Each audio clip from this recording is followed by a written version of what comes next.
Welcome to Info Live TV at our Jerusalem studio for our weekly debate. With me here is Jerrold Kessel, senior political analyst, and Yoni Ben Mena'hem, Director General of Israel Radio. My first question to you two is, of course, deals with Alan Johnston's release, the hot topic of this week.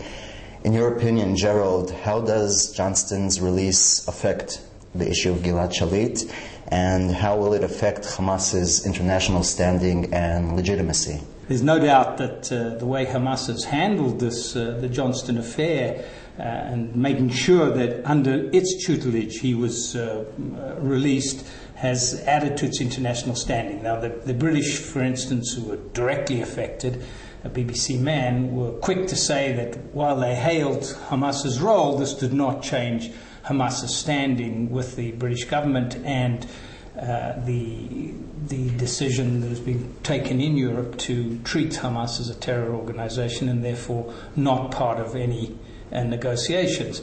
However, Hamas's credibility is definitely on a high, they can deliver, and as such, that may be their way to get into the political game, if that's what they want, and it seems as if they want that, at least for the time being. I don't think that on the long run it's going to change the European position towards Hamas. I think it was just a gimmick or maneuver for PR, from as far as Hamas is concerned, to create some positive or positive public opinion in Britain or maybe in Europe. But definitely they remain a terrorist organization. I don't think that on the long run anything will change. As far as Gilad Shalit is concerned, and the chances to release him as a result of the release of Alan Johnston, I think basically the ball is in the Israeli court and not in the court of Hamas. And what we need is an Israeli political decision, because Israel objects to the demands of Hamas to release the hardcore of the Palestinian terrorists. We were talking about 500 or about 400 to 500 terrorists, as we call it, we say in Hebrew, with blood on their hands, that the General Security Service is against the release of these terrorists.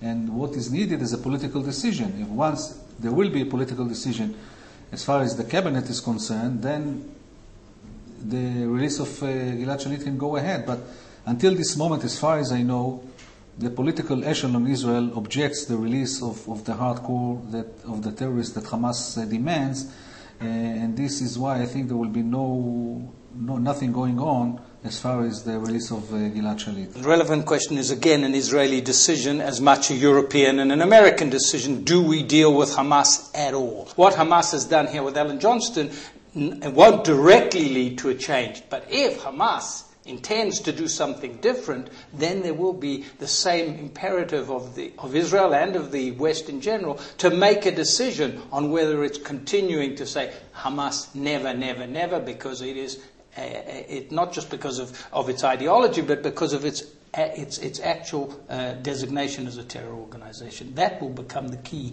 and we may be in for some, I wouldn't say surprises, but from shifts in policy, possibly. Mm-hmm.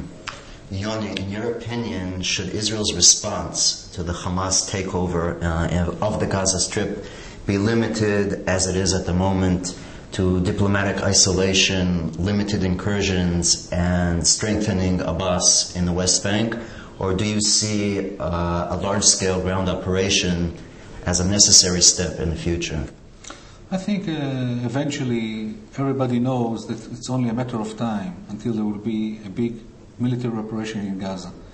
We also have to take in consideration the remarks of the new Defense Minister, Mr. Ehud Barak, who said that he wants Israel to regain its deterrence again. Okay, and Israel will not put up on the long run with what is happening in Gaza, the smuggling of the weapons, the Hamas getting stronger, Iranian experts in Gaza preparing the Hamas for a war with Israel, and so on. So it's only a matter of time, because the Hamas is making preparations on the ground, maybe in coordination with Hezbollah, that when there will be a second round with Israel, between Israel and Hezbollah in the north, there will also be some rocket attacks from Gaza at the same time, simultaneously.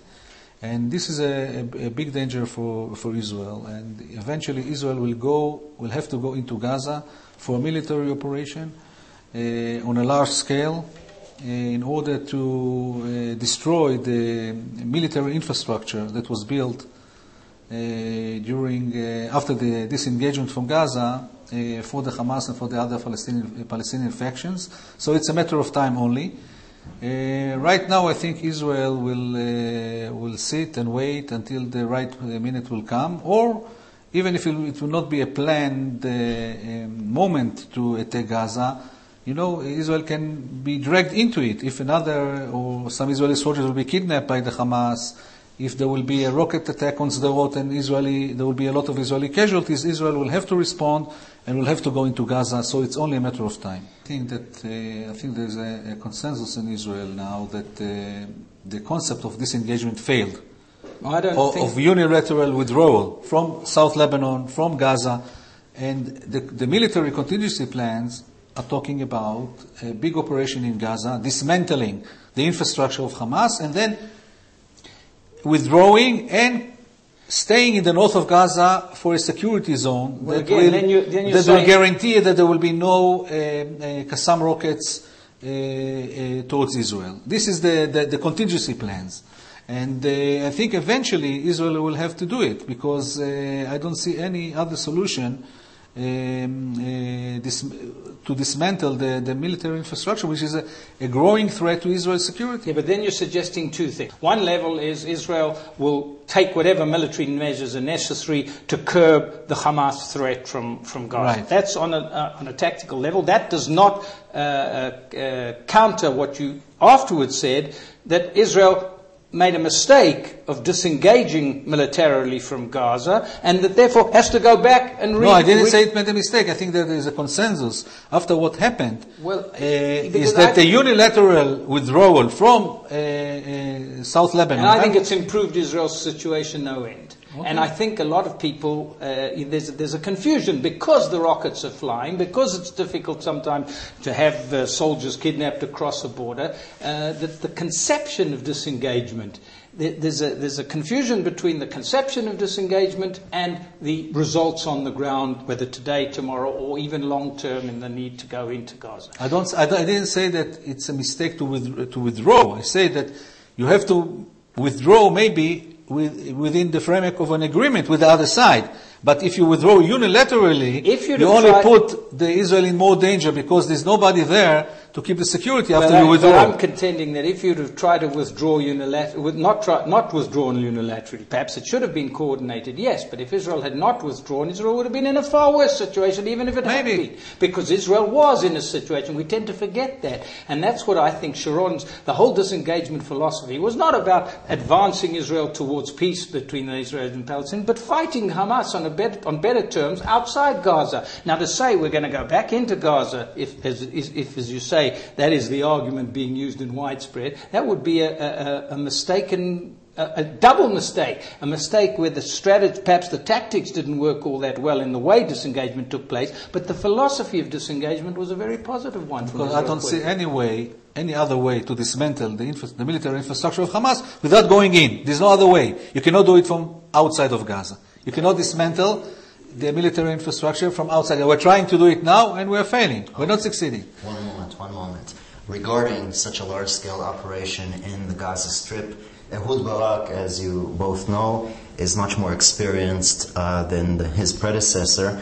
My question is, would Ehud Olmert's extremely low popularity, not to say incompetence, prevent him from approving such an operation if it were to be suggested by Ehud Barak? It's not a matter of popularity. There is, let's say, a nightmare for the political echelon. After what happened in Lebanon, the last war, and the Vinograd Investigation Committee, I think the political this political echelon now, headed by Olmert, feels that its hands are tied, and it cannot make another military operation in Gaza because of what happened in South Lebanon. Eventually, the situation on the ground and the reality is stronger than any investigation committee, and there might be a moment that the political echelon will have to make a decision to do this and to go into Gaza, because otherwise he will be compromising the Israeli security. So this is the situation. It's very complicated. You're absolutely right, Yoni, that there's the inhibitions, political inhibitions, because of the perceived outcome of the war in Lebanon and Olmert's own fragile status as right. National leader at the moment, which will certainly inhibit in any immediate, unless there are extreme circumstances, and even possibly in extreme circumstances. Israel, despite its wishes to restore the status quo ante with respect to Hamas's strength in Gaza, might find that it's not all that easy to do in a way that perhaps it will have to live with a difficult border, but rather to concretize the border more than concretize the border from within. So I'm suggesting that I don't believe it's, even though that's the projected will of the Israeli military to do it, given all these inhibiting factors, I'm not absolutely sure that it's a definite. Mm-hmm. Mm-hmm. The Arab world, there have been reports about efforts being made in the Arab world to renew the dialogue between Khaled Mashal and Mahmoud Abbas, Abu Mazen, renew the dialogue essentially between Fatah and Hamas. Do you think it's at all possible, or have they passed that stage permanently of dialogue? No, I think they will resume the dialogue. It's only a matter of time. They will resume the dialogue because they don't have any other option. The Palestinian public will not accept this separation between the West Bank and Gaza. Right now, the Fatah is furious, of course, at Abu Mazen is furious at Khaled Mashal, at the Hamas, for what they call a coup d'etat that happened in Gaza against the Palestinian legitimacy. Of course, they're blaming them for destroying the Palestinian dreams and so on. Right now, they're furious, but eventually they will have to come and negotiate, because the power of Hamas is increasing, not only in Gaza, after they took over Gaza, also in the West Bank. So I think the Fatah is very weak now, and eventually they will have to resume the negotiation with Hamas and try to come to terms with the Hamas, how to split power and so on. In my opinion, what Israel should be doing is disengaging from the Palestinians as far as possible. Exactly. We should not intervene in the Palestinian affairs. Israel's issue is Israel's issues. And Israel should determine its policy in terms of how the other side, or in terms, as Olmert and Sharon did, of taking an initiative which suits Israel's interests, which I believe the disengagement did, and do the things that suit Israel's interests, and not try to influence Palestinians or anywhere else in the Arab world to suit Israel's interests. Exactly. Thank you very much, Yoni Ben Mena'hem, Jerrold Kessel. Thank you.